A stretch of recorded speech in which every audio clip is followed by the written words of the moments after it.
Saint Mark, the disciple of Jesus, who very likely knew Jesus, and it is said that perhaps his mother is the one that owned the cenacle where Jesus had the Last Supper and the disciples gathered after the resurrection. He may have been the one that was wearing the sheet when Jesus was arrested, where he ran away without the sheet on. And he's known for going on his first missionary journey with Saint Paul, but the second one he chickened out.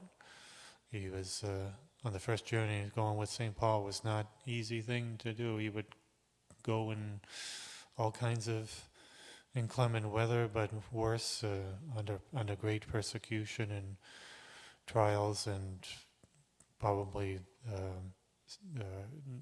sleepless nights and not eating and drinking many times. St. Paul was probably not somebody you'd like to travel with, but so the second journey, St. Mark turned back, went back to Antioch or Jerusalem, wherever he was living, and St. Paul wasn't happy about that, and didn't want to allow him to journey with him anymore after that, when Barnabas wanted to go with them.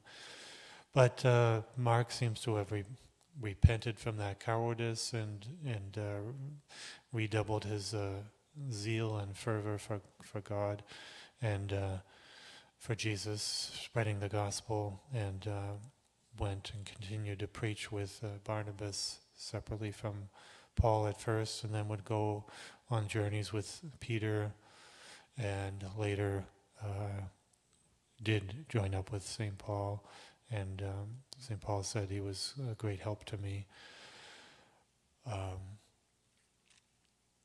Mark, certainly the author of the third gospel, I think, St.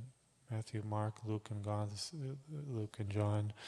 The shortest gospel, short but very succinct and detailed, and many of the things he said about Jesus, his parables and recounting stories of Jesus, very detailed and clear and concise and direct, a little more than the other Gospels, but not as flowery as St. John or St. Luke, not as lengthy as St. Matthew, but a beautiful Gospel that we have from Mark, giving us the recollections of St. Peter, as St. Luke was to give us the recollections of St. Paul, as St. Paul had revealed, had received perhaps infused knowledge of the life of Jesus.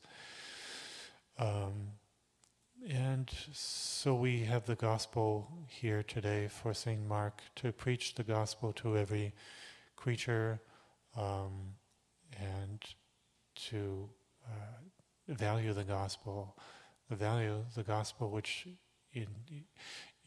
infuses into the world the teachings of Jesus and sanity for our world. Civilizes the world, brings us not only civilized to living civilly with each other, but really to live the life of Jesus, the way Jesus taught us to live, which is perfection, striving to be enormously charitable, forgiving others, being enormously generous, merciful,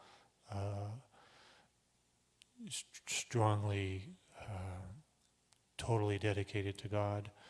This is the gospel for the world, which sanctifies us all, and which we are grateful to have in abundance in the Catholic faith and in the Franciscan teachings, abundant wisdom and fervor and devotion. So let us follow the teachings of St. Mark to spread the gospel and to live it ourselves fully. misericordes